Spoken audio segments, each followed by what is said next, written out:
Dia bisa mulai record, udah aku allow kok.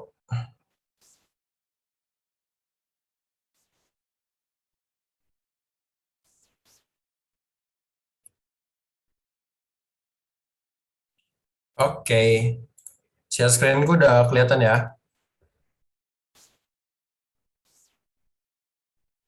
Udah, Mas. Udah, Mas.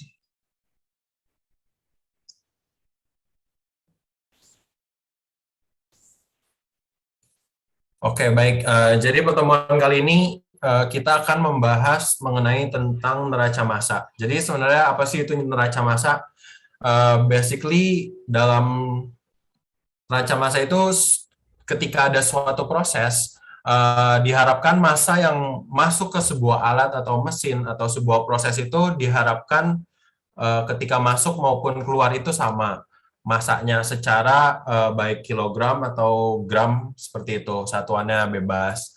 Nah, mungkin kalian kalau secara teori dari Pak Baskara mungkin udah jelas ya dijelaskan sebelumnya. Nah, di sini ya memang neraca massa itu ketika ada in dan outnya itu harus seimbang di setiap prosesnya. Kenapa harus seimbang? Jadi untuk mengetahui bahan-bahan apa yang sekiranya yang terbuang, terus nyangkut di mesin, kemudian hasil yang paling penting adalah hasil akhir dari pengolahan bahan-bahan kalian. Nanti kira-kira akan jadi berapa kemasan sih? Nah, itu semuanya bisa diperhitungkan atau diperkirakan dari neraca massa ini. Nah, ini sebenarnya aku langsung kasih contoh ke laporan aja sih. Jadi sehingga kalian ada bayangan untuk bab 4 ini mengenai neraca massa. Nah, sebenarnya basicnya dalam bab neraca massa tuh ada 3 poin penting. Ada diagram alir kualitatif, nanti yang ketiga ada kuantitatif, yang kedua itu neraca massa itu sendiri. Nanti ada perhitungan-perhitungannya melalui software Excel.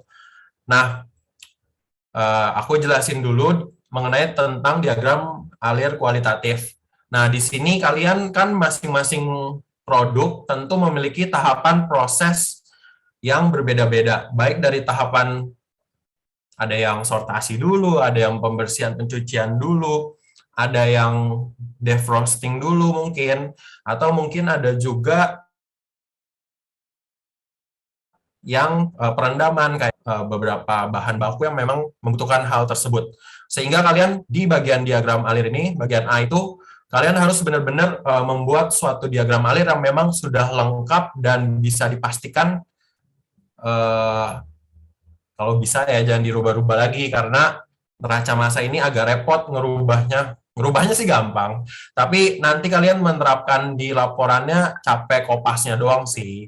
Karena ini akan dikopas setiap angka yang ada gitu dari Excel-nya. Jadi di sini aku mencontohkan dengan sebuah spaghetti. Ini produkku sih, produkku tahun lalu. Nah, jadi di spaghetti ini aku tahapan pertamanya ada pencampuran. Nah, di kualitatif ini memang tidak disebutkan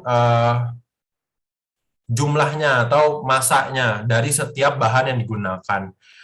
Sehingga di sini hanya sebuah persentase dari formulasi yang kalian gunakan. Nah, misalkan kalau di sini kan spaghetti, jadi nanti hasil akhirnya adalah spaghettiku tuh spaghetti kering kayak gitu. Nah, di sini memang menggunakan tepung-tepung yang menggunakan bahan lokal sehingga tidak perlu dari luar. Uh, di sini ya ini disesuaikan aja lah bahan-bahannya nanti sesuai produk kalian. Nah, apakah harus persis kayak gini atau enggak? Sebenarnya setiap tahun pasti ada perkembangan dan makin membaik biasanya. Nah, di sini ada yang pasti adalah yang harus ada adalah bagian proses tahapannya. Misalkan kayak aku dalam neracaku ini atau di diagram alir ini ada pencampuran dulu dengan suhu dan waktu yang detail sehingga nanti kalian diagram alir ini bisa jadi acuan sebuah mesin neraca energi maupun kedepannya adalah gancat. Ya sebenarnya gancat kan bawah-bawah harusnya babnya setelah ini, tapi kan materi dari dosen ya kita menyesuaikan aja lah biar kalian juga mudah memahaminya. dalam kotak ini biasanya ada nama prosesnya, suhu, dan waktu. Nah, sebenarnya bisa dikatakan ini ada aliran-aliran ya, maksudnya flow-nya. Jadi kayak ini tuh aliran satu, gini satu, kemudian ada lusis yaitu dua di sini, dan yang ketiga. Nah, dalam penamaan di sini pun kalian harus bisa membedakan ya, karena kalau namanya beda berarti bentukan formnya juga beda, atau bentukan fisiknya, wujudnya itu bisa beda. Pinter-pinter harus ngasih namanya kayak gitu, karena nanti ada beberapa dosen yang memang cukup detail di bagian neraca massa, kalian harus bisa mempertanggungjawabkan kalian gitu. Basically seperti ini kalau diagram kualitatif. Jadi kalian membuat suatu flowchart dari bahan hingga produk akhir, sehingga dikemas dengan sekunder.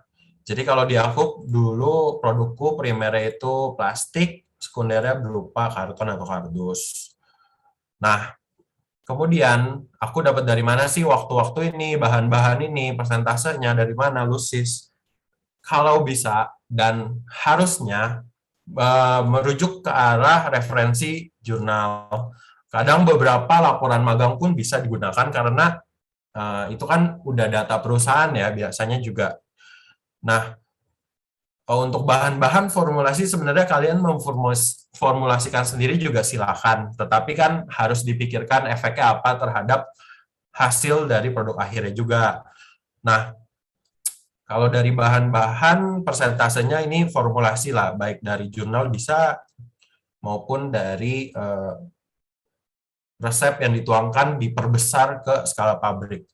Kemudian kalau untuk flowchart-nya, masing-masing prosesnya silakan berupa jurnal, laporan magang itu memungkinkan. Nah, untuk losis adonan ini agak krusial, karena nggak semua jurnal, nggak semua laporan magang juga menyertakan ini. Kisarannya berapa persen. Bisa dikatakan, bukan berarti PP itu ngajarin berbohong ya. Memang ini 1% sebuah asumsi, tapi asumsinya juga beralasan. Dalam artian, sebuah alat itu ada kemungkinannya, efisiensinya berapa persen untuk sebuah ada yang berceceran atau keluar dari mesin tersebut. Nah, hal tersebut kayak gini juga perlu disesuaikan sama bahan yang digunakan. Logikanya 1% dari 1000 kilo kan itu adalah 10 kilogram. Itu masih make sense lah, adonan tumpah segitu. Tapi kalau misalkan dia produksinya lebih dari 1000 kilo itu 1%-nya itu udah terlalu besar banget. Jadi sehingga nanti perlu ada penyesuaian di setiap prosesnya.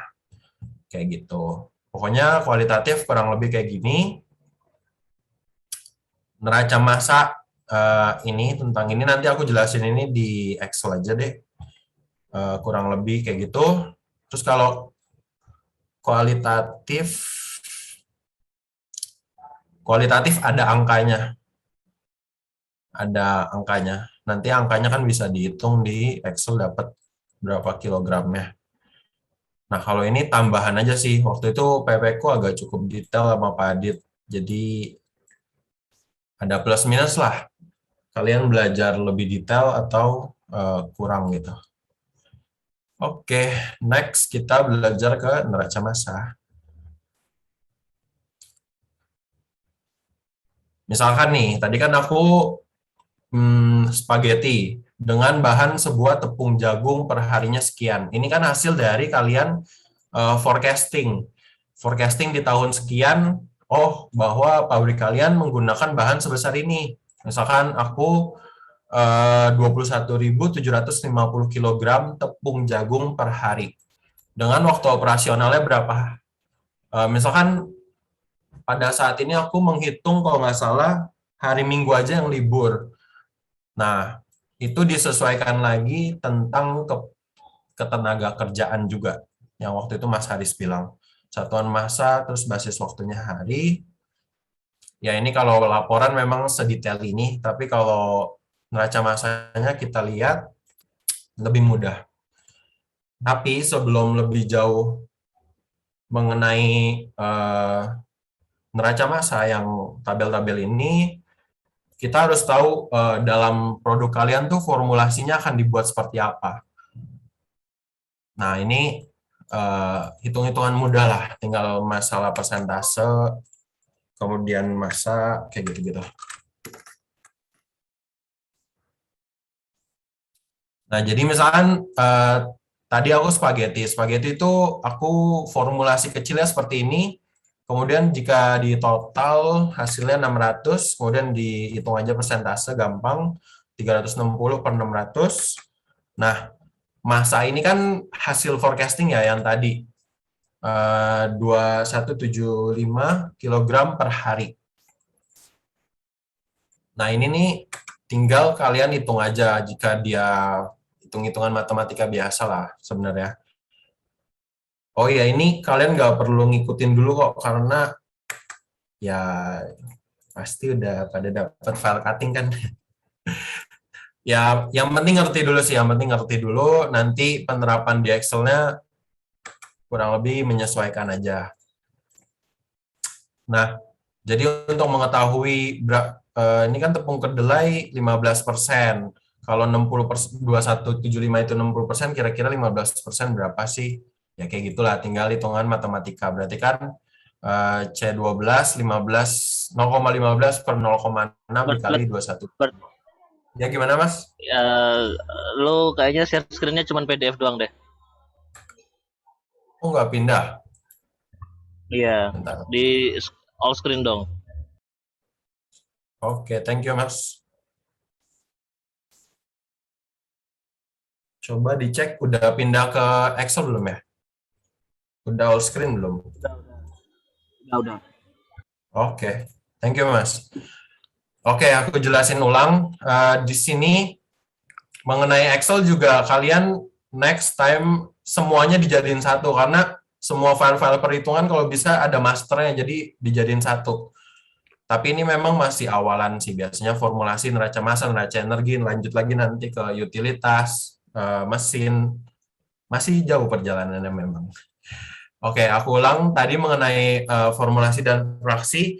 Nah, di sini aku punya formulasi skala kecilnya, ibarat kata kalau kita mau bikin secara resep kurang lebih seperti inilah, buat skala rumahan atau sekali makan gitu. Kemudian di sum, kemudian persentase, gampang hitungnya 360 per 600, dapatkan berapa persen, dengan jumlah sekian. Nah, 2175 ini adalah hasil forecasting kalian.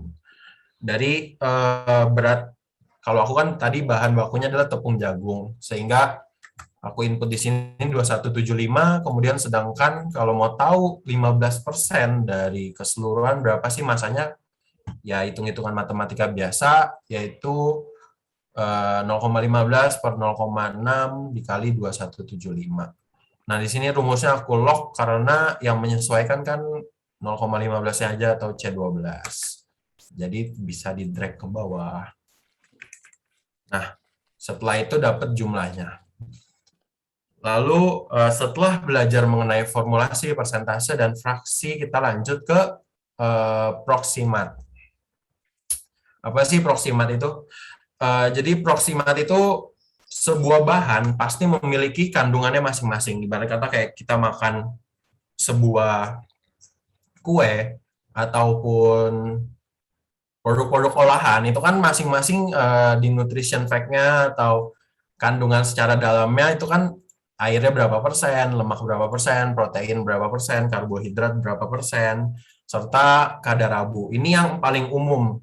Kalau yang mau ditambah-tambah lagi silakan, tapi terlalu berlebihan kayaknya, karena nggak semudah itu juga untuk mencari masing-masing proximat dari setiap bahan yang kalian gunakan. Nah, kenapa aku bilang tadi Excel kalian kalau bisa semuanya jadi satu, biar bisa saling nge-link. Kayak gini kan, ini di-link dari sheet sebelumnya, kayak gitu. Nah, ini cuma dipindahin doang, secara nggak langsung kan tinggal bisa main drag-dragan aja. Nah, di sini ada yang namanya tadi punyaku proses pencampuran. Proses pencampuran itu kan ada istilah di neraca massa itu ada masuk dan keluar. Massanya ini harus seimbang atau hasil totalan akhirnya ini harus sama. Sehingga massa masuk dengan massa keluar itu seimbang atau sama ini di breakdown dulu apa aja sih yang masuk. Nah, kalau dalam proses pencampuran ya disesuaikan bahan yang kita gunakan kan. Nah, bahan yang dalam spaghetti ini yang digunakan ada 5 bahan ini kurang lebih. Jadi di tabelnya disesuaikan aja kayak masuk. Nah, ini kan masuk. Turun ada tepung jagung, tepung kedelai, air, garam, maupun santan gam. Nah, ini sebenarnya dibalikan lagi kembali ke flowchart kalian. Kayak gitu. Nah, ini kan yang masuk.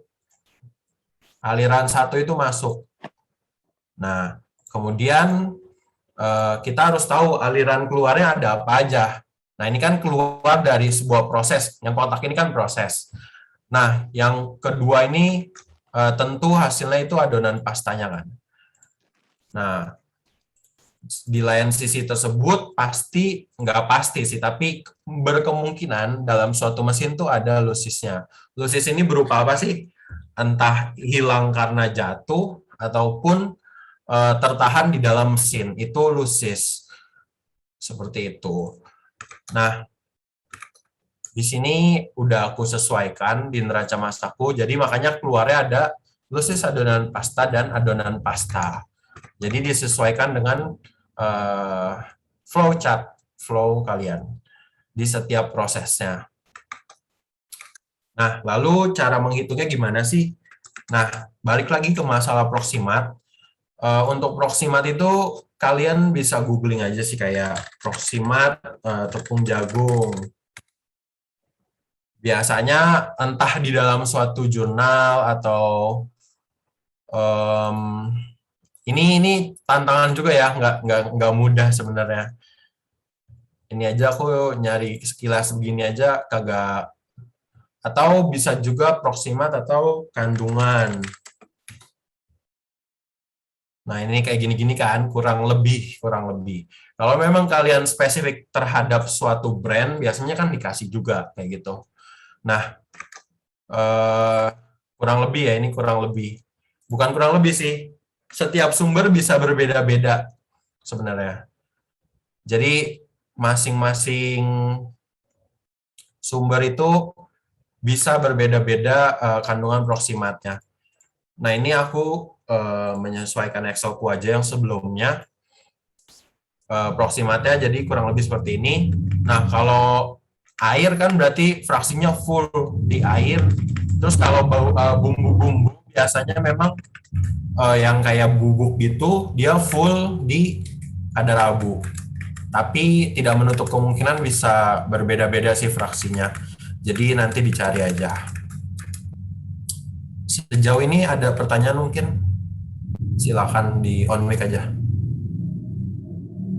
Sebelum masuk ke langkah-langkah perhitungan aja sih ini. Mas izin bertanya. Mas izin bertanya. Ya, silakan. Berarti itu untuk fraksinya harus persen ya, untuk kandungannya. Biasanya kan kadang di Google atau di jurnal kan ada yang dalam bentuk gram atau yang lainnya gitu, Mas. Oke. Memang kalau dalam ini persen yang dijadikan desimal dalam perhitungan.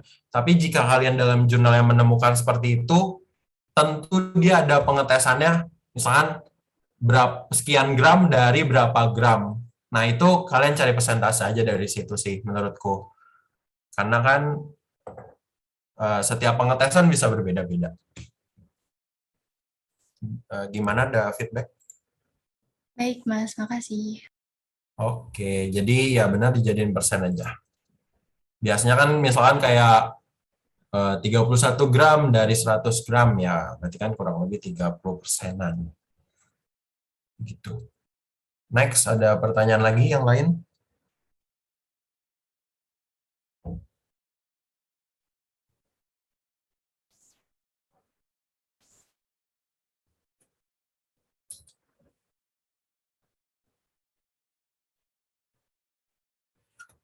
Oke, baik. Kalau tidak ada, kita lanjutkan aja. Sebenarnya ini cuma teknis perhitungan aja ya. Setelah kalian dapat data-data proximat atau fraksi dari masing-masing komponen yang masuk dalam suatu proses, nah ini kan aku pencampuran ya, kalau disesuaikan aja prosesnya kayak gimana. Kalau pencucian kan masuknya berarti bahan utama sama air. Nah, agak trikinya adalah apakah bahan tersebut menyerap air apa enggak. Nah, itu kan harus dipikirkan juga. Jadi itu jatuhnya bukan lusis, tapi apa ya disebutnya, keterserapan lah, atau istilah bagusnya aku kurang paham. Kayak gitu. Terus, misalkan proses-proses defrosting, berarti kan apakah ada lusis, atau gimana, itu kan disesuaikan lagi sama flowchart kalian yang tadi. Makanya flowchart itu bakalan jadi basic pengerjaan kalian di neraca massa maupun bab-bab selanjutnya. Oke, ini tinggal dikali-kalikan aja. Nah, sebenarnya bisa juga dari, ini rumusnya bisa aja dari yang atas, dari sini ditarik, atau bisa juga dari bawah. Karena kan totalnya pasti masanya di 2175 kayak gitu. Jadi kita cara pengerjaannya tinggal ini dikalikan, wait, aku bawah sama aja sih. Habis itu kalian F4. Jadi tinggal kita drag. Nah, kan gampang. Nah, lakukan hal yang sama di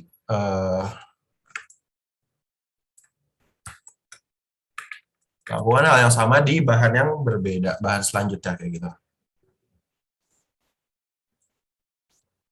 Nah, kalau yang fraksinya 1 ya 0, ya coba kita tetap kaliin aja sih, nggak apa-apa.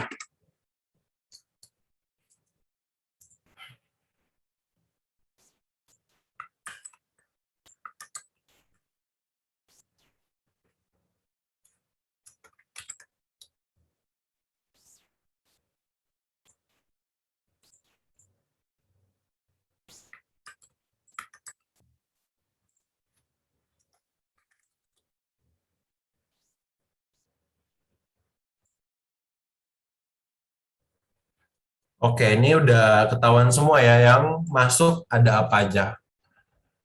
Dalam proses pencampuran aku, itu ada yang masuk, ada tepung kedelai, tepung jagung, air, garam, maupun santan gam. Santan gam di sini adalah pengenyal gitu sih. Nah, setelah diketahui total-totalnya kayak gini, kita mau mengetahui berapa sih lusis yang keluar. Caranya gampang sebenarnya. Tadi kan di neraca, di flowchart atau diagram alirku itu lusis adonan pastanya. Ini kan setelah masuk, terus keluarnya kan ada adonan pasta maupun lusis ya. Kalian bisa ngitung yang lusis dulu sih, karena adonan pasta kan nanti nilainya akan berkurang setelah ada lusis. Jadi cara menghitungnya adalah lusisnya berapa, kemudian dikalikan, buka kurung, ditambahin semua bahan yang masuk.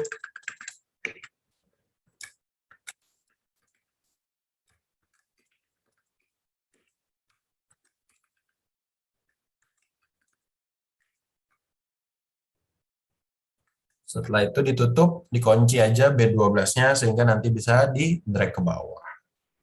Nah, udah tahu nih lusisnya dengan asumsi 1%, kira-kira air tuh berkurang berapa.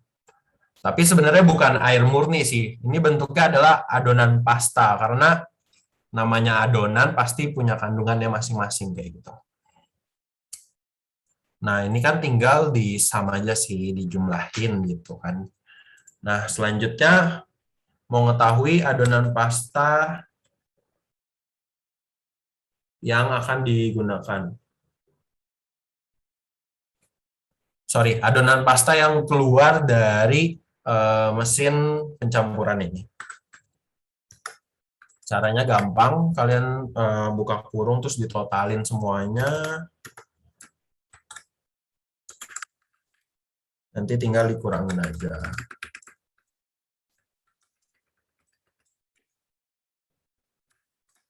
Sebenarnya gampang sih. Yang penting kalian teliti, apalagi bahannya banyak gitu.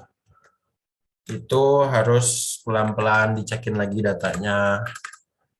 Apakah yang penting adalah cara ngeceknya adalah di sini. Ini kan udah dapat nih, di setiap bahannya pasti punya subtotal. Nah, ini kan subtotalnya nih. Sebenarnya bisa ngambil dari atas gitu. Kalau yang masuk, tapi kalau yang keluar disesuaikan lagi. Ini kan disum nih sama aku. Dijumlahin. Nah, kalau ini ditambahin juga. Nah, ini kan tinggal subtotalnya berarti ngikut yang atas. Nah, untuk yang total secara keseluruhan maupun keluar maupun masuk, tinggal ditambahin aja dari setiap masing-masing komponen bahan ataupun komponen yang keluar.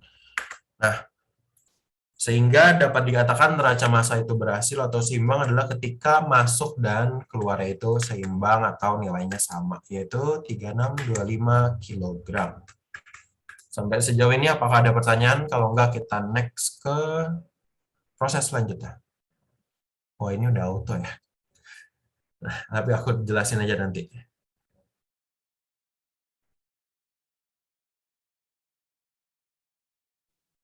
Sorry Kak, aku mau nanya terkait yang tadi untuk yang bahan masuk itu, tadi masanya gimana Kak? Massa sebelah mana? Ini Livi bukan? Iya, Livi. Yang Massa tepung yang gabahnya. ini. Nah, itu betul-betul. Tepung Itu tepung gabahnya. dari formulasi kalian aja.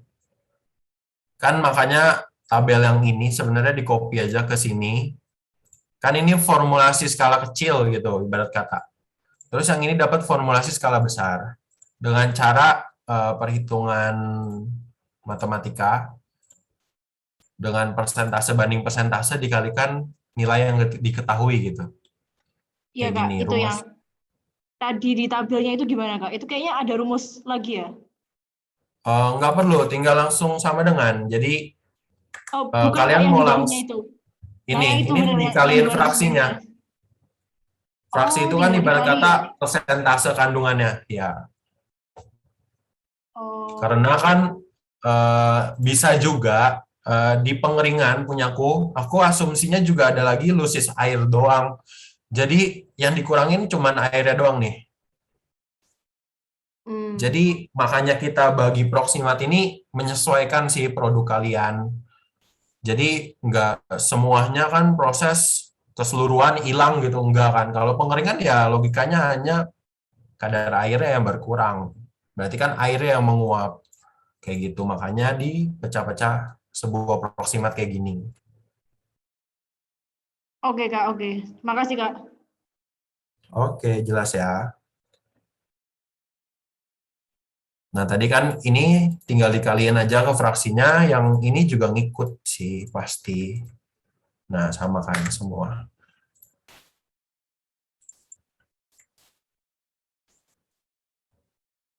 Gimana, ada pertanyaan lain?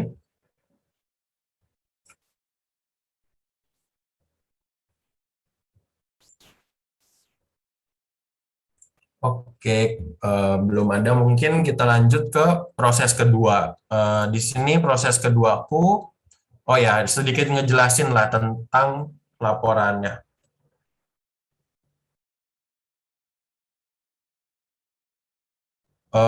Laporannya emang capek sih. Jadi kalian kalau jujur aja ngopiin capek-capek, cukup capek. Ini aku juga salah copy ini belum benerin. Jadi apa aja yang harus ada di laporan ini flow-nya, terus berat adonan secara gini nulisnya, kemudian tabel Excel-nya, kemudian dijelasin juga aliran berapanya 1 2 3 4. Sorry, 1 2 3 aja. Nah, jadi yang kiri ini masuk ada apa aja sih? Ya tadi ada bahan-bahan kalian, keluarnya ada apa aja kayak gitu, disesuaikan nama aliran ini. Nah, selanjutnya aku coba jelasin contoh yang lain. Ada ekstruksi. Ekstruksi itu kalau dalam sebuah spaghetti maupun pasta itu mesin-mesin untuk mencetak lah. Kayak gini kurang lebih mesinnya. Oke. Ya, sama lah kurang lebih tadi ada flow 1, kemudian ada flow-nya 2, kemudian ada flow 3. Nah, semua flow ini kita akan lempar ke Excel. Sorry nih angkanya udah masuk, tapi aku coba jelasin ulang aja. Jadi ini akan connect di setiap prosesnya, masing-masing masanya. Jadi next adalah ekstrusi. Ekstrusi kan masuknya adonan pasta. Di sini ada adonan pasta yang proses sebelumnya. Ini tinggal disamain aja sama atas. Lihat di kanan atas ada O17, kemudian lemaknya juga.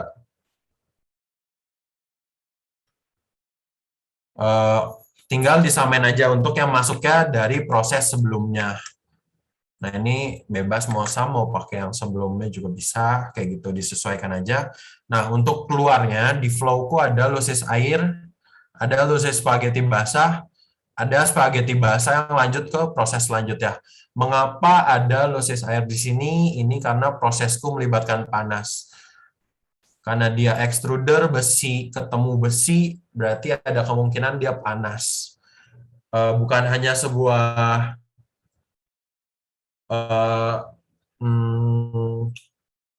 bukan hanya sebuah tabrakan besi sama besi yang menimbulkan panas, tetapi ada juga beberapa ekstrusi yang menggunakan uap panas untuk mematangkan sebuah adonan gitu.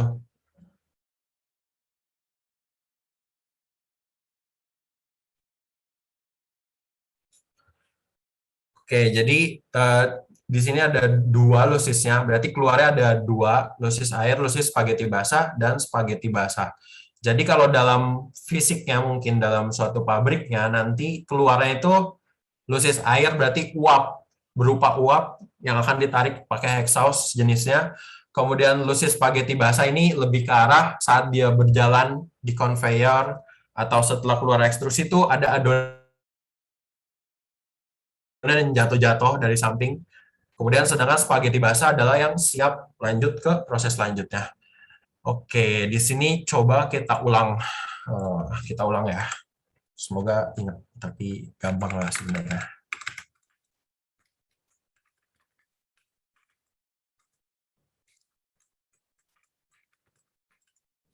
Oke, jadi kita kan tadi masuk cuman sebatas memindahkan data aja, berarti kan pakai sama dengan terus tinggal di drag kayak tarik ke bawah. Nah, losis air di sini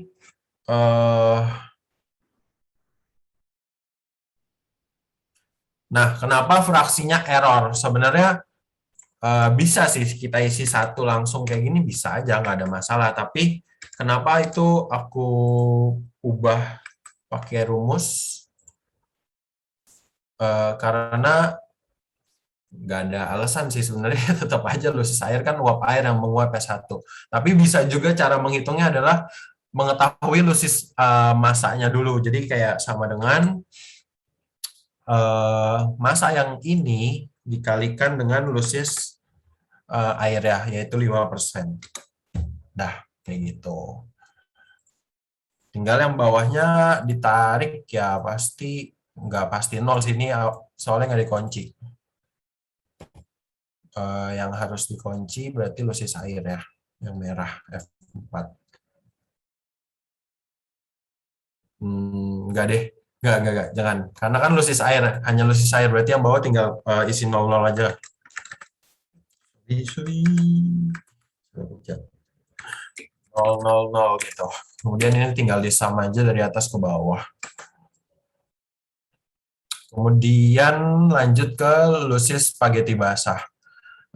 Berarti kan di sini ada pengurangan uap air juga gitu. Jadi yang masa masuk dikalikan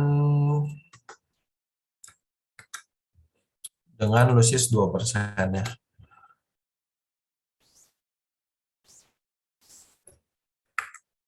Nah, ini tinggal di drag disesuaikan. Wait. Sorry, lupa dikunci.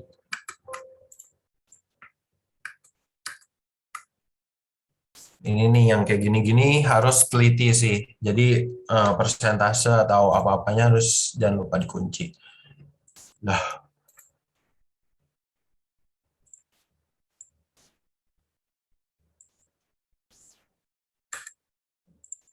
kok masih gerak sih?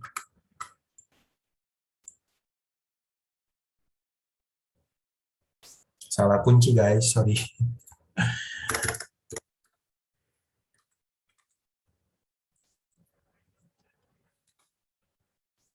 Oke, ini tinggal di drag aja.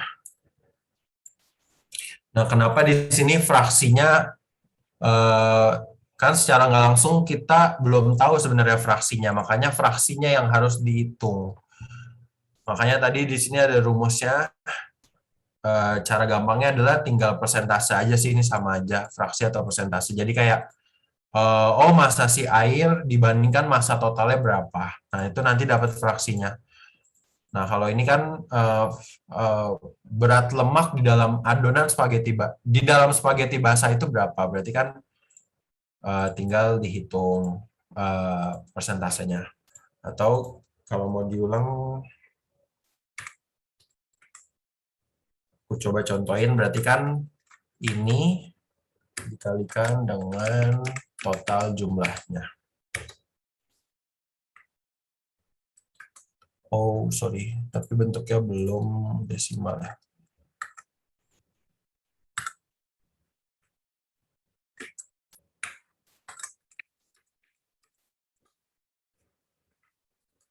Oh, aneh.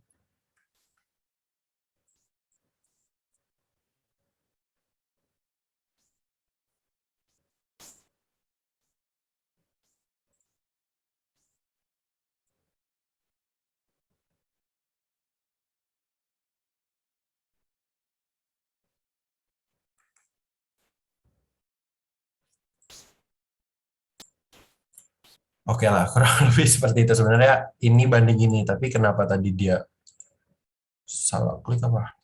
Wait. Coba ya. Oh, itu dikali. Salah ini. Salah pengerjaan, sorry guys. Tadi aku ngeklik kali, harusnya bagikan. Jadi kayak gitu, sedangkan hasil spaghetti basahnya berarti massa yang ini dikurangin dengan ini ditambahkan dengan yang ini. Jadi adonan pasta yang masuk dikurangin lusis-lusisnya, kayak gitu kurang lebih. Ini bisa di drag. Nanti fraksinya cara ngitungnya kurang lebih sama. Nah, di sini udah ketemu kan, udah seimbang, berarti udah benar. Kemudian di sini aku nyari total lusisnya buat flowchart selanjutnya sih, kalau nggak salah. Nah, kenapa di sini ada tabel terpisah? Jadi di sini ternyata ada kesalahpahaman. Jadi waktu itu aku dapat koreksian juga dari Pak Adit. Itu kadar airnya juga harus diinput ya, lusisnya berapa. Jadi lusis airnya di sini kan baru diketahui secara masanya aja. Tapi nanti untuk di bagian yang kuantitatif, Pak Adit sini detail, cukup detail. Itu dia minta lusis adonannya berapa persen kadar airnya.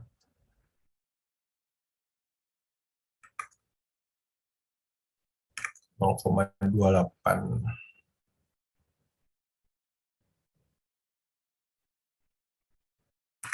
Wait. Sebelah mana yang naruhnya?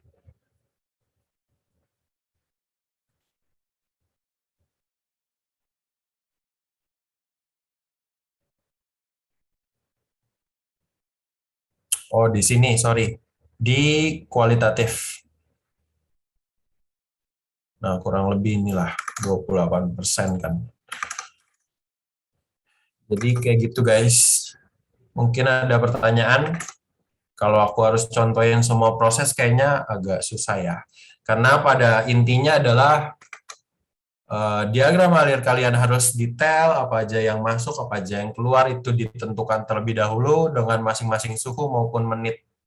waktu prosesnya berapa lama, itu harus di-fix dulu, dipastikan dulu, baru nanti ke neraca massa gitu. Gimana, ada pertanyaan? Dipersilakan.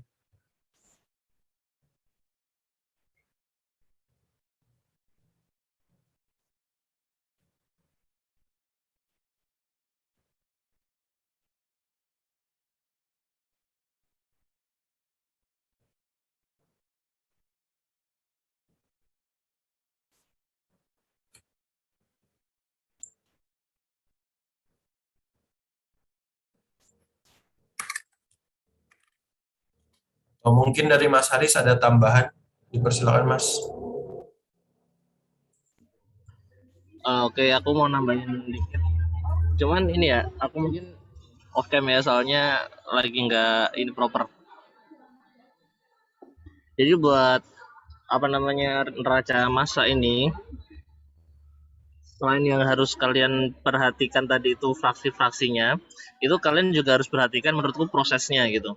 Jadi nggak semua proses itu dia bakal menghasilkan losses gitu.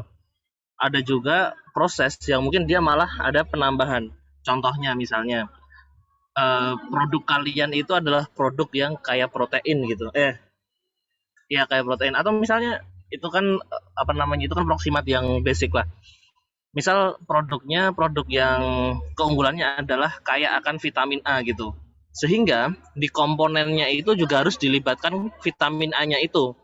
Paham nggak? Nah, nanti ketika dalam suatu prosesnya itu kan vitamin A itu kan vitamin yang mudah terdegradasi kan dia. Dia kandungannya itu kan mudah turun gitu. Nah, nanti teman-teman akhirnya mensiasati ada satu proses itu buat penambahan vitamin A esensial gitu. Artinya di proses penambahan vitamin A esensial itu, misalnya dia membutuhkan panas misalnya gitu ya, berarti kan kadar airnya secara logik dia turun.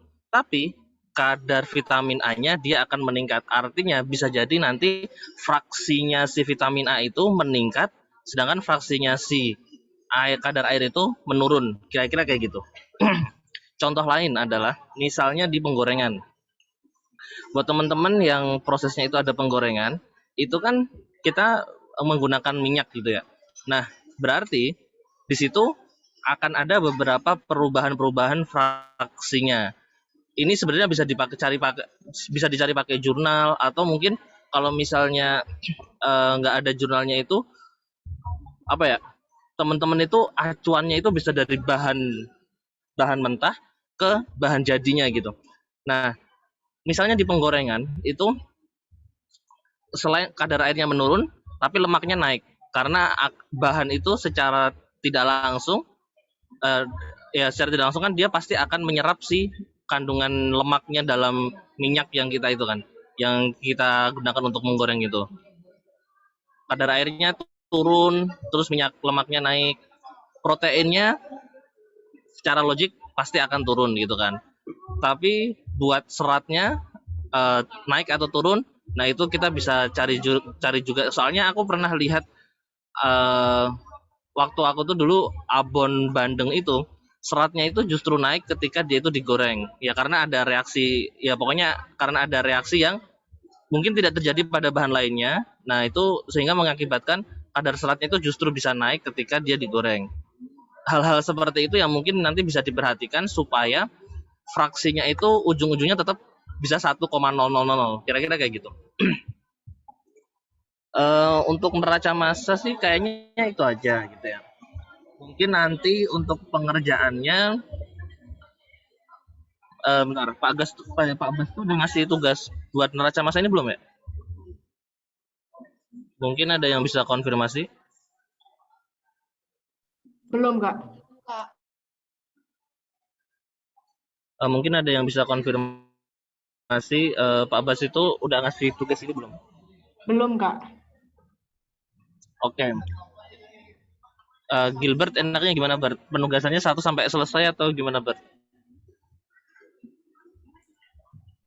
Maksudnya gimana, Mas? Penugasan buat anak 19 ini enaknya seluruh proses, dari proses awal sampai proses akhir, atau cukup berapa proses aja gitu? Kalau memang waktunya luang sih mending sekalian semuanya, tapi soalnya nggak tahu ya, aku PP tahun ini semua bab gak sih kalian? Apa apa tahu beberapa bab aja? Karena Enggak. kan neraca masa krusial Mas di paket seterusnya Oh iya sampai sih. unfish. Ya, mungkin kalau menurutku dibikin dulu neraca masanya dari awal sampai akhir. Perkara nanti salah, yang penting kayaknya itu kan harus ada diagram alir kualitatif, kuantitatif, dan neraca masanya. Artinya nanti kalau misalnya teman-teman ngerjainnya dalam tanda kutip rada ngasal-ngasal, nanti biar koasnya yang jeli-jeli meneliti gitulah. Mungkin menurutku gitu sih. Gimana Gilbert? Ada tambahan nggak? Boleh Mas, cukup sih. Oke. Ini habis ini apa? Mau ditutup? Ya nggak ada lagi. Dari praktikannya mungkin ada pertanyaan. Oh ya, pertanyaan dulu. Dipersilahkan. Ada Kak, aku mau nanya lagi Kak. Silakan. Sebenarnya gini Kak, jadi kalau kita lihat secara overall dari flowchart kita dari awal sampai produk itu keluar, nah itu gimana ya tipsnya supaya kita tahu proses apa yang kira-kira emang dia itu include ke neraca massa. Karena kan apa memang semua proses itu nanti butuh neraca massa kan kayaknya enggak nggak sih Kak? Kalau Semua neraca massa proses. itu butuh. Kalau neraca energi itu enggak. Jadi kalau neraca massa itu bahkan katakanlah misalnya teman-teman itu bikin apa ya? Mencincang daging aja deh, mencincang daging. Itu mungkin nggak ada kalor yang dipakai atau nggak ada kalor yang dihasilkan, sehingga secara proksimat kemungkinan dia nggak ada perbedaan. Tapi secara massa dia akan losses karena mungkin apa ya, ketinggalan di alatnya atau apa lagi itu. Bawahnya kurang Pokoknya proses hati-hati ya dari konveyor. secara teknis itu mungkin dia bisa itu apa namanya mengakibatkan losses massa meskipun fraksinya nggak berubah. Gitu kira-kira Livi, ada feedback nggak? Enggak, ini misal ya Kak ya, salah satu prosedurnya itu sortasi nih. Nah terus itu kira-kira yang hilang apa Kak? Sortasi ada dong yang produk defectnya, produk nggak masuk kategori. Oh berarti Misal kayak oh. Gimana Kak? Ya. ya misal kayak apa produknya itu ukurannya itu apa ya, misal buah jeruk gitu deh. Misal diameternya harus 7 sampai 10 cm gitu. Nanti yang di 6 cm atau 11 cm itu kan dia nggak masuk kategori. Nah, itu dia harus dihilangkan kan berarti. Oke Kak, Kayak oke. gitu. Oke Kak, makasih Kak. Yuk, yang lain ada lagi?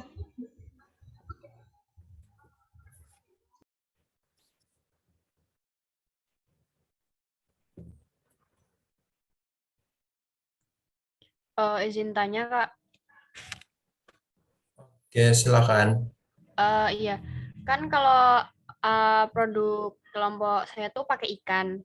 Nah itu yang diambil kan cuma daging ikannya. Dan di proses sortasi ikan itu kan ke bagian kepala, terus sirip dan lain-lain kan dibuang. Nah itu tetap nanti lossesnya tuh dari perhitungannya dari sortasi yang itu atau dari setelah jadi fillet daging aja.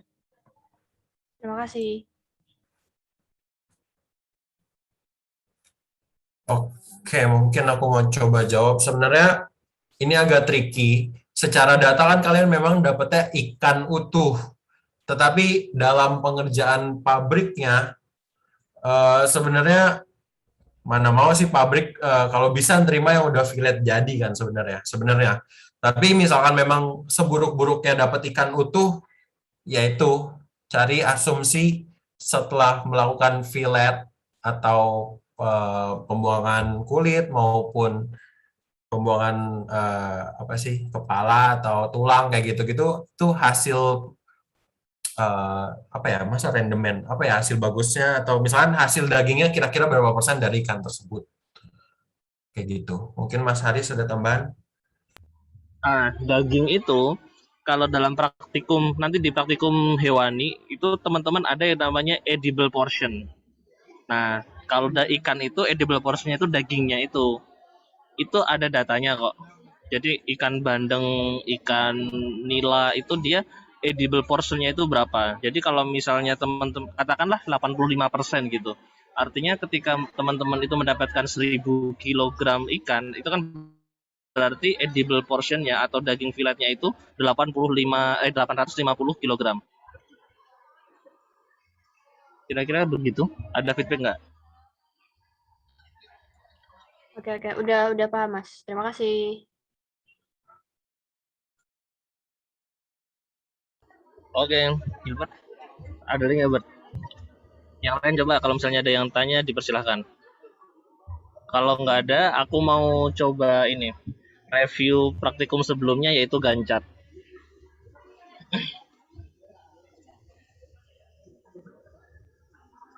Oke, aku review nggak apa-apa ya, Bert? Ya Mas, monggo silakan. Yang lain kalau misalnya ada pertanyaan buat ini praktikum ini neraca massa, dipersilahkan ini ya, dipersiapkan dulu, nanti ketika aku selesai review boleh tanya lagi. Ini host disable participant screen sharing diaktifin dulu. Oke, sudah.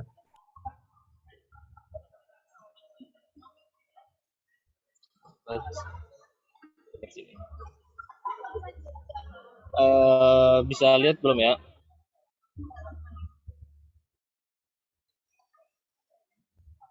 Aku mau random review dari 4 kelompok aja ya. Yang pertama adalah di kelompok 1 ini. Awalnya itu aku lihat kayaknya normal-normal aja karena setiap batch itu dia ada keterikatan gitu. Tapi ada yang bikin aku tuh heran. Kenapa bisa prosesnya itu antar batch-nya itu bisa malah menurun gitu. Misal ini di batch 2 90 menit, terus di batch ketiga itu cuman 85 menit. Terus tadi aku nemu apa ya yang bikin dia itu rada beda. Bentar.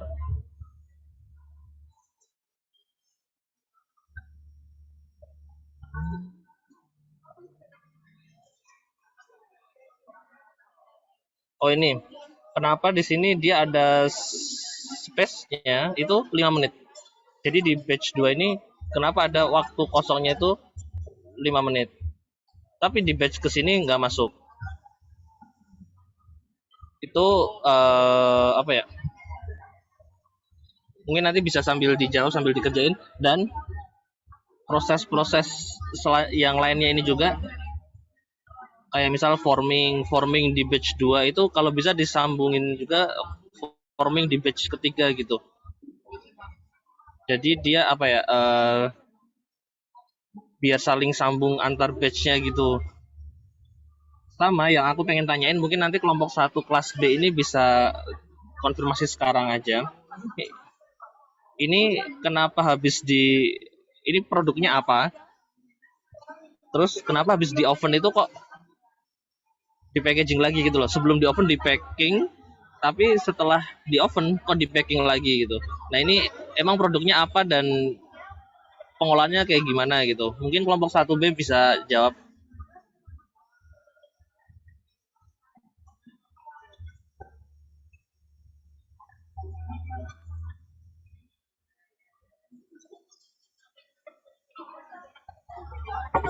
Oke, sambil nunggu respon kelompok 1B ya. Yang kelompok 1A ini kayaknya. Untuk apa ya namanya schedule task mode-nya ini kalau bisa semuanya dibikin ini aja auto aja. Jadi auto itu dia lebih apa ya lebih enak karena kita tuh nggak perlu narik manual gitu loh. Kalau ini menurutku ini ke depannya pasti bakal ada error. Tapi tadi aku yang ngecek di 2 batch ini, aku belum ada error. Dan tapi aku bingungnya ini, kenapa kok prosesnya itu lama banget kayaknya. 540 menit. Dan tadi aku juga nemu ini yang bisa dijadiin masukan tadi apa ya?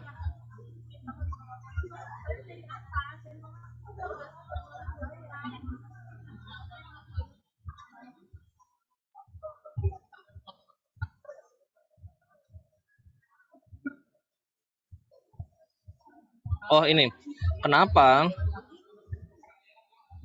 si apa ini tempat penyimpanan sari kacang hijau itu apa maksudnya? Itu kok ada space-nya sama yang di batch pertama itu terlalu jauh. Jadi batch pertama kan selesainya di tempat penyimpanan itu kan di sini. Tapi batch kedua itu baru mulainya di sini. Kan ada spare time berapa nih? Spare time-nya segini kan. Ini terus alatnya apa dan kenapa harus dikosongkan segini lama gitu.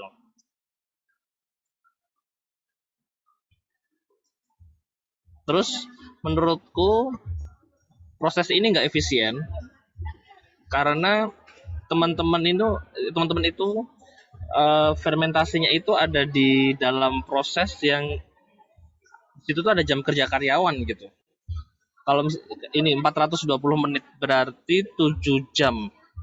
Kalau 7 jam dia fermentasi, terus si karyawannya itu ngapain? Ngaduk-ngaduk kacang hijaunya yang lagi difermentasi. Apa kayak gimana gitu.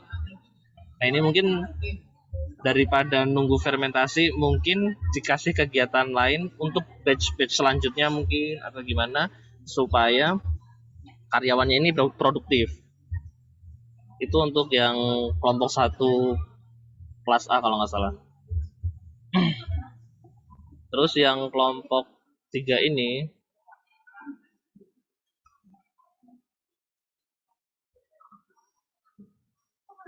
bentar ya, aku sambil inget juga.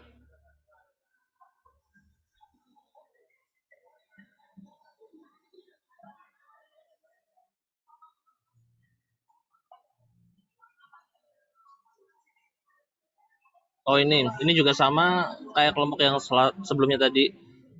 Kenapa di sini tuh spare time itu banyak banget? Ini alatnya nggak dipakai apa gimana? Yang pengupasan kulit ari sama pemanggangan ini ya. Kenapa nggak disambung aja gitu loh? Ketika pemanggangan batch pertama selesai, dia langsung masuk ke loading in pemanggangan batch kedua. Atau mungkin kalau misalnya mau dikasih spare time 5 menit buat dinginin alat mungkin gitu. Itu boleh gitu. Tapi dicantumin pendinginan alat atau gimana gitu. Kalau ini kan nggak ada nih. Jadi kita taunya proses ini kok alatnya nggak efisien banget. Ada waktu nganggurnya gitu. Terus selanjutnya buat kelompok ini aku mau nanyain kenapa di batch pertama itu proses pembuatan coklatnya itu ada persiapan biji kakao fermentasi, tapi di batch kedua itu nggak ada, langsung dipanggang doang. Nah ini apa yang dipanggang, terus kalau misalnya sama-sama biji kenapa di sini nggak ada gitu, nggak ada apa persiapan biji kakao fermentasinya gitu. Gitu ya. Permisi, Kak. Bentar. Sama ini satu kali lagi. Pembuatan filling kacangnya ini kenapa juga nggak dilibatin di batch 2? Batch 2 kok langsung pembuatan coklatnya doang gitu. Apa filling kacangnya ini dibuat langsung buat seluruh batch dalam 1 hari itu? Atau emang batch 1 dan batch 2 itu beda produk gitu? Itu dipertimbangkan lagi. Kalau misalnya emang dibuat 1 hari itu dibuat pembuatan filling kacangnya 1 kali doang, itu jangan dimasukin ke batch 1 gini, tapi mungkin di luar batch 1 gitu. Kira-kira kayak gitu. 1 kali lagi ya, 1 kelompok lagi. Habis itu nanti kalau ada yang mau respon dipersilahkan. Ini yang kelompok 4 kelas B. Yang aku sorotin dari kelompok ini adalah penggorengan deep frying. Bisa dilihat prosesnya ini ya. Deep frying 40 menit.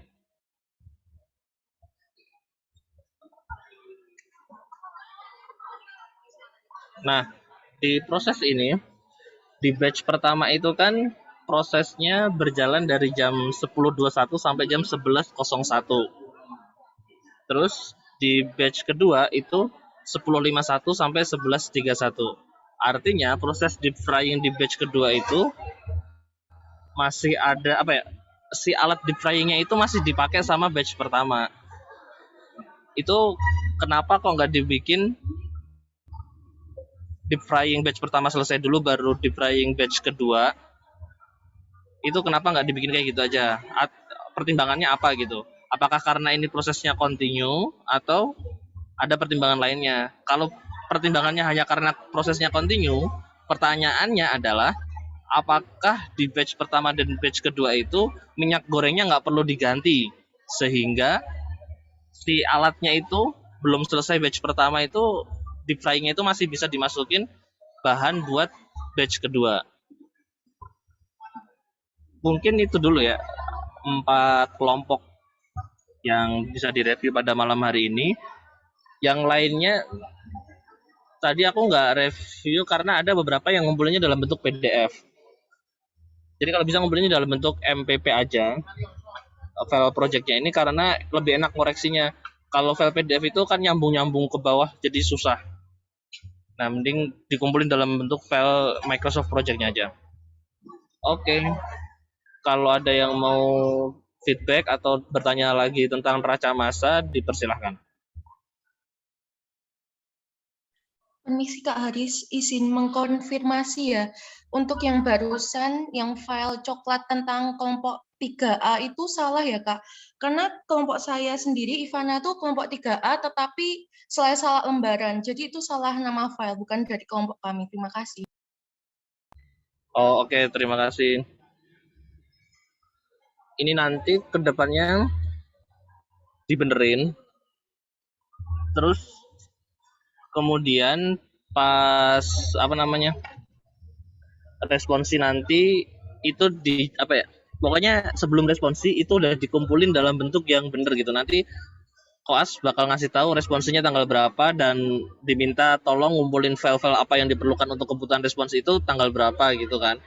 Nah, itu nanti sebisa mungkin pas deadline pengumpulan itu dikumpulin yang versi udah finalnya gitulah. Jadi nanti penilaian koasnya itu ada 2, yaitu penilaian dari file yang ada dan penilaian dari presentasi. Artinya kalau teman-teman itu revisinya cuman asal-asalan dari praktikum yang sekarang, ya pasti bobot nilainya lebih rendah daripada yang benar-benar ngerevisi sesuai dengan arahan yang diberikan oleh koas. Kira-kira kayak gitu. Tadi untuk review dari 4 kelompok itu berlaku untuk semuanya ya. Artinya kalau misalnya itu ditemukan di kelompoknya masing-masing, itu bisa dijadiin bahan masukan gitu. Dan nanti bisa direvisi. Logikanya, ini mungkin cuman trik sih. Logikanya, kalau dalam proses kalian itu timingnya beda-beda, misal ada yang 20 menit, 10 menit, waktunya tapi beda-bedanya itu lumayan drastis ya. Misalnya 20 menit, 10 menit, 5 menit, kelipatan 5 kayak gitu.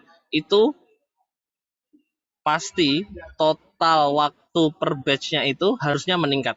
Misal batch pertama itu bakal selesai dalam waktu 90 menit. Batch kedua itu harusnya waktunya meningkat. Nggak mungkin 90 menit doang. Karena pasti nanti kalau misalnya 90 menit doang, itu bakal ada proses yang nabrak kayak di kelompok 4 tadi, deep frying-nya, deep frying batch 1 belum selesai, udah dipakai batch kedua. Kira-kira kayak gitu. Jadi itu mungkin diperhatiin aja. Kalau misalnya proses kalian timingnya sama semua dari proses awal sampai proses akhir, harusnya itu nanti waktunya bakal sama antara batch pertama misal 90 menit, batch kedua juga 90 menit, 90 menit, 90 menit terus gitu. Tapi kalau beda pasti ada penambahan waktu. Kira-kira kayak gitu. Ada pertanyaan, ada feedback dulu nggak berkaitan dengan ini? Oh iya Tapi Mas, oke, silakan. Iya Kak, kalau dari aku kan aku salah satu kelompok yang ngirimnya PDF, jadi habis tak kirim ulang ya Kak ya, yang bentuknya project. Ya boleh, dikirim ulang aja dalam bentuk project. Oke Kak, udah ya Kak ya di psikologi. Terima kasih Kak. Yuk, yang lain ada lagi? aku mau konfirmasi yang kelompok 3 tadi Mas, yang coklat.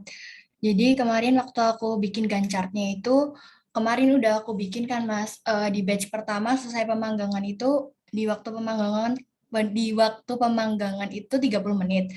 Terus di batch kedua itu aku pasin waktunya habis batch pertama selesai masuk ke batch kedua. Nah, tapi ada proses tabrakan di pembekuan, makanya waktu antara selisih batch 1 ke batch 2 itu aku tambahin 1/4 jam di proses in-nya gitu Mas. Jadi biar dia di pembekuannya itu nggak tabrakan gitu Mas. Jadi makanya ada spare time-nya. Dan kemarin dari kelompok kami juga bingung sih Mas. Soalnya kalau pemanggangan batch pertama langsung di-continue ke batch kedua, nanti di proses pembekuan itu ada tabrakan, saling tabrakan antara batch 1 sama batch kedua Mas gitu. Oke, ini buat masukan mungkin bisa dipertimbangin. Sekarang pertanyaannya gini dulu. Kalau misalnya itu solusi permasalahannya ada nanti di pembekuan, terus kemudian teman-teman ngasih spare time 1/4 jam di proses awalnya, nah berarti selama 1/4 jam itu alat yang pertama, alat buat roastingnya itu, buat pemanggangannya itu, apakah dia nganggur, nggak dipakai? Terus kalau nggak dipakai, itu dia kira-kira dalam kondisi nyala atau dalam kondisi mati? Lanjut lagi, kalau dalam kondisi nyala itu apa dia nggak sama aja buang-buang listrik? Satu itu. Kalau dalam kondisi mati, ketika dia buat dipanasin lagi, apa dia nggak butuh timing buang-buang listrik juga kan? Karena kan udah dingin harus dipanasin lagi baru bisa dipakai. Itu kan sama aja ngebuang listrik juga. Solusinya menurutku pembekuannya itu pakai proses apa? Prosesnya continuous atau yang batch? Tapi menurutku kalau pembekuan itu kayaknya pakainya kan continuous ya. Itu mungkin konsep yang dipakai di kelompok 4 tadi, yang penggorengannya nabrak, itu bisa dipakai. Karena kan alatnya kan nggak butuh maintenance gitu loh. Kalau penggorengan itu kan butuh maintenance karena ganti minyak goreng lah atau apalah gitu.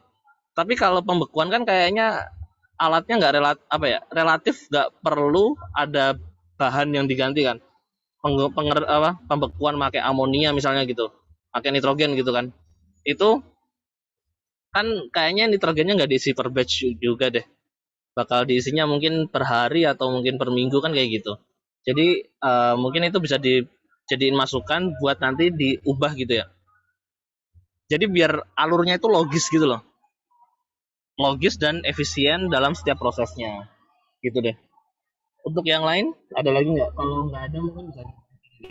Baik Mas, terima kasih. Berarti untuk pemanggangannya itu mending batch dan di pembekuannya itu continuous ya Mas? Menurutku gitulah. Tapi kemarin rencanamu itu pembekuannya pakai apa? Batch atau pakai continuous?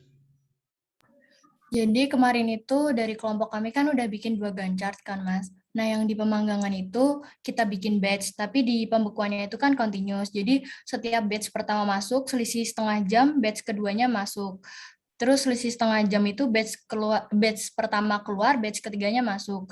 Nah kita kemarin tuh bingungnya kita mempertimbangkan di nanti mesin pembekuannya gitu loh Mas. Kita butuh berapa mesinnya dan kapasitasnya tuh seberapa gitu, kok bisa 2 batch masuk. Nah kita tuh bingungnya di situ kemarin Mas, makanya kita kasih spare time 1/4 jam di waktu awal mulai per batch-nya itu. Oke. Tapi kalau saranku gitu sih. Karena roastingnya itu batch, jadi mending dia tetap dimepetin karena alat roastingnya itu kan butuh waktu buat pemanasan. Tapi pendinginannya itu mending dibikin continuous, karena kalau misalnya nih pendinginannya kalian continuous tapi nunggu satu batch selesai baru masuk batch selanjutnya, lah itu berarti misal pendinginannya butuh waktu 30 menit. Berarti kan sama aja dia nganggur 30 menit juga kan buat masuk karena continuous nih. Bahan pertama di batch kedua masuk itu kan akan setara dengan bahan terakhir di batch pertama itu keluar. Berarti kan selama bahan itu ada di dalam mesin 30 menit, mesin pendingin pembeku. Berarti kan selama 30 menit itu juga bahan bakal kayak kosong gitu nggak sih? Paham nggak maksudnya? Ya, paham, Mas. Nah, oke. Bagus kalau paham. Yang lain ada yang perlu ditanyakan atau ada feedback? Tapi lebih ini ya, kalau bisa lebih tentang neraca massa aja karena materinya tentang neraca massa. Tapi kalau misalnya ada yang bertanya tentang gancak, itu silakan. 20-50 nanti kita akhiri mungkin.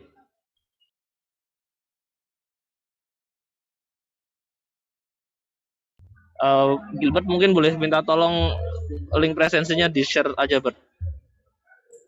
Oke, Mas, segera.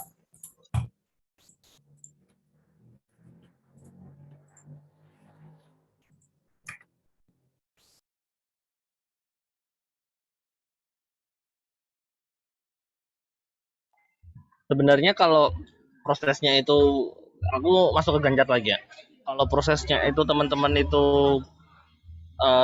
banyak batch-nya, itu ini deh, diusahain banyak batch-nya atau ada continuous yang tadi misal di kelompok 4 itu tadi ada perlu maintenance, ganti minyak goreng lah atau apalah gitu. Atau mungkin proses yang lainnya. Kayak misal pengemasan yang dia itu butuh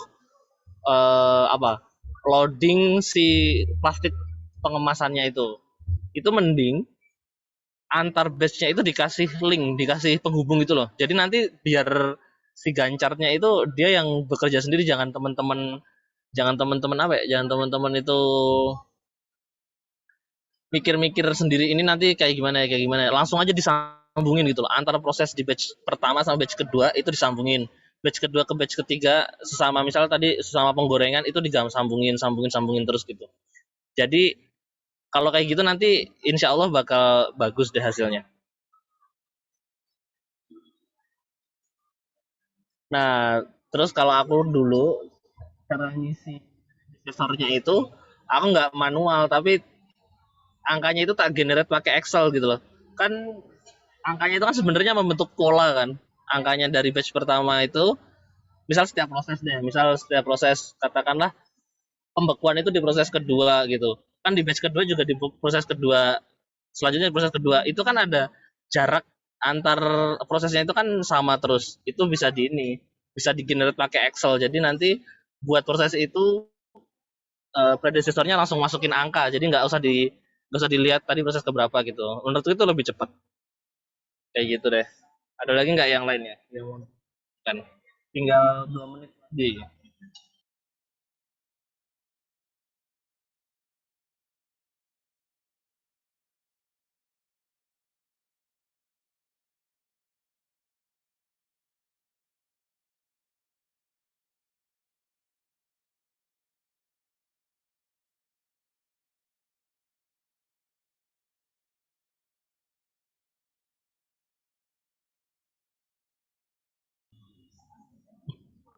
Oke, karena kayaknya Mas izin tanya, oh yaudah silakan. buat yang tadi kelompok 1 kelas A itu kenapa nggak auto itu soalnya kalau diganti auto itu ada di salah satu proses waktunya itu nggak otomatis gitu Mas, jadinya kita buat manual. Itu kenapa ya Mas?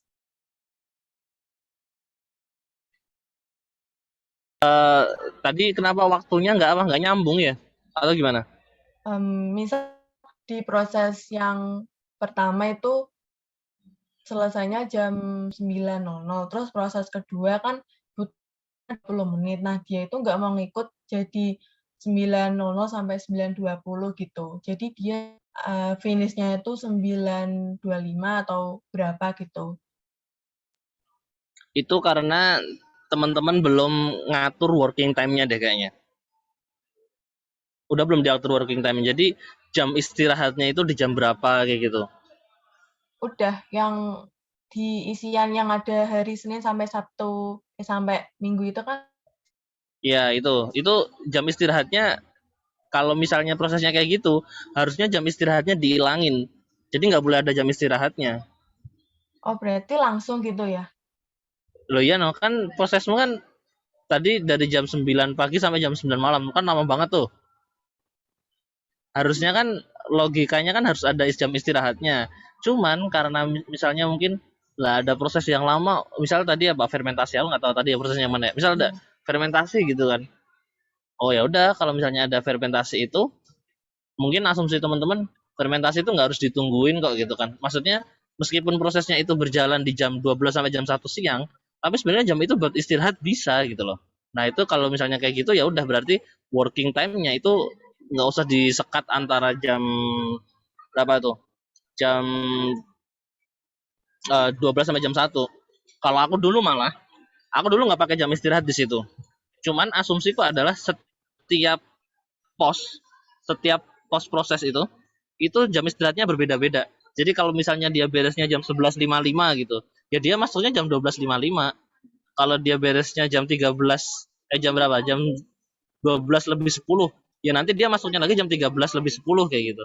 Kalau aku dulu kayak gitu, lebih tricky lagi sih. Berarti diganti satu-satu gitu bisa ya Mas jam istirahatnya? Kalau itu aku ngaturnya nggak di jam istirahatnya, tapi aku ngaturnya itu di proses kerjanya. Jadi misal penggorengan batch pertama itu selesai penggorengan batch ketiga gitu. Selesai di jam 12.10 gitu. Berarti penggorengan batch keempat itu baru bisa dimulai jam 13.10 gitu. Paham nggak? Jadi jam 13.10 itu baru bisa dimulai. Kenapa? Karena jam 12.10 sampai jam 13.10 itu karyawannya istirahat. Kayak gitu. Oh, berarti itu nggak usah manual, itu langsung ke auto bisa ya? Weh, justru manual banget itu. Kok nggak manual? Itu manual Iya. banget. Berarti nggak apa-apa Jadi kan Mas kalau ada manualnya gitu? nggak apa-apa. Tapi itu bukan manual task ya, tapi itu tetap auto task. Cuman timingnya itu tetap jatuh karena nanti manual task sama auto task itu ngaruhnya ke induknya deh. Jadi kalau misalnya teman-teman itu tadi itu kan batch keduanya, batch pertama sama batch keduanya, tulisan batch pertama sama batch keduanya yang dibikin manual task itu malah ngaruh ke bawah-bawahnya. Nanti bawah-bawahnya itu pasti ada yang berantakan. Jadi mending semuanya dibikin auto task. Cuman ya itu tadi prosesnya itu mungkin disekat kayak gitu bisa kok gitu. Ya berarti nggak ada linknya gitu loh, nggak ada linknya. Cuman disekat gitu. Kayak gitu deh. Atau kalau misalnya biar tetap ada linknya, yang di batch ketiga itu habis penggorengan, kalau tadi kasusku ya, habis penggorengan dikasih istirahat 1 jam. Nah terus nanti istirahatnya itu jadi predesesornya penggorengan di batch keempat. Paham nggak? Jadi Gimana Mas? Jadi penggorengan di batch ketiga tadi selesai jam 12.10. Istirahatnya jam 12.10 sampai jam 13.10. Nah, setelah proses penggorengan batch ketiga itu ditambahin satu proses istirahat gitu. Istirahat siang. Istirahat siangnya itu dibikin jam 12.10 sampai jam 13.10. Nanti proses istirahat yang selama 1 jam itu jadi predesesornya penggorengan di batch keempat. Artinya penggorengan di batch keempat itu baru bisa dilaksanakan setelah istirahat itu selesai. Bukan setelah penggorengan di batch ketiga selesai, tapi setelah istirahat itu selesai. Kayak gitu deh. Oh, oke Mas. Terus sama yang itu, yang kan tadi lama itu buat ngakalin yang karyawan nganggur itu fermentasinya dilanjutin di batch 2-nya. Berarti itu sama atau gimana? Aku nggak tahu ngefeknya nanti kemana ya. Tapi kalau menurutku, karena itu 7 jam, artinya 7 jam itu hampir satu shift pekerjaan, mending daripada susah itu dijadiin misalnya di batch ketiga gitu loh. Di batch ketiga, di shift ketiga. Jadi proses sebelumnya itu dilaksanakan asumsiku kalau shift ketiga itu kan malam kan ya. Berarti Iya. akhir shift kedua itu adalah awalan untuk proses selanjutnya gitu. Jadi nanti begitu shift ketiga itu kosong, itu sebenarnya masih ada proses yang terjadi yaitu si fermentasi gitu. Jadi nanti hari besoknya ketika shift pertama masuk itu dia sebenarnya ngerjain batch yang sebelum yang di akhir shift kedua kemarin itu dikerjain. Paham nggak? Berarti ganti hari. Ganti hari. Karena prosesmu lama. Oh, berarti batch 3-nya nanti itu udah ganti hari gitu ya, Mas? Iya, kayak gitu. Oh. Aku kira harus 1 hari gitu, ternyata boleh ganti hari ya? Boleh ganti hari asal prosesnya itu efisien gitu loh. Jadi pekerjanya itu jangan, ya kalian mending bayar pekerja nganggur atau proses berjalan tapi nggak ada pekerjanya. Oke. Kan kayak gitu. Iya. Yang lain? Wah, ini udah lewat. Oke, makasih Mas. Yuk, yang lain ada lagi nggak? Terakhir ya. Kalau ada lagi terakhir. Mas Haris. Halo Mas Oke. Haris. Ya, Iya, silakan. aku mau konfirmasi yang kelompok 1 kelas B. Jadi untuk tadi kan prosesnya itu ada yang packaging, habis itu oven, habis itu packaging lagi. Nah, itu jadi produk kita yang kita buat, kita itu bikin soft cookies gitu, Mas. Nah, buat pemasarannya kita bikin 2 tipe produk. Jadi yang pertama itu yang masih mentah. Jadi setelah freezing masuk ke packaging, habis itu langsung ke distribusi. Nah, untuk produk selanjutnya itu yang matang. Jadi setelah freezing masuk oven baru ke packaging kayak gitu.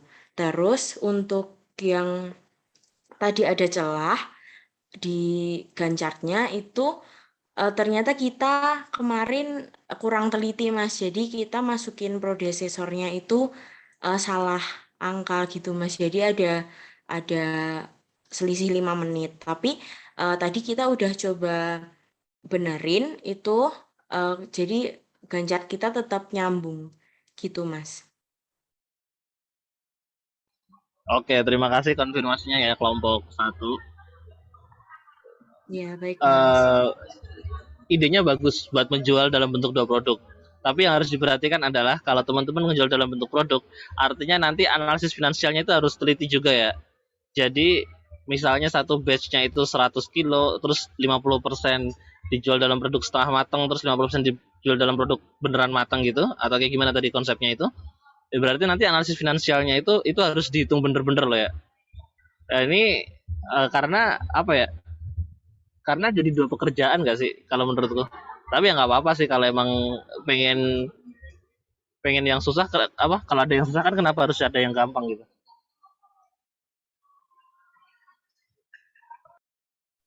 Iya, siap, Mas. Oke, kayaknya udah ya. Nggak ada lagi kan ya yang mau ditanyakan? Mungkin dari aku cukup. Tadi karena dibuka oleh Gilbert, tak kembaliin lagi waktunya ke Gilbert untuk diakhiri dan ditutup. Ya, baik. Sudah review mengenai Gancar. Tetapi aku sadar sesuatu sih. Kalian kan ini memang cukup terbalik ya diajarin dosennya. Jadi aku mau kasih tahu yang benernya. Jadi sebenarnya ketika udah dapat forecasting kan dapat neraca massa dilanjutkan neraca energi. Nah, di sana tuh sebenarnya nanti ada step penentuan kapasitas mesin. Jadi itu cukup ngaruh ke Gancar menurutku. Tapi apakah itu nanti kalian tetap pakai 1 mesin atau 2 mesin itu perlu penyesuaian. Nah, ini memang aku agak bingung sih, aku agak miss. Tapi ya udah, nanti kalau ada yang kebingungan atau perlu tanya-tanya lagi, boleh dipersilakan. Semoga pada neraca massa ini dapat berguna untuk tugas maupun ilmu kalian ke depannya, penerapannya di bidang pangan tentunya. Kurang lebihnya mohon maaf. Terima kasih semuanya. Selamat malam. Selamat malam, Mas. Terima kasih. Jangan lupa absensi ya. Selamat malam, Mas. Terima kasih. Yo, selamat Terima kasih banyak, malam. Mas. Terima kasih.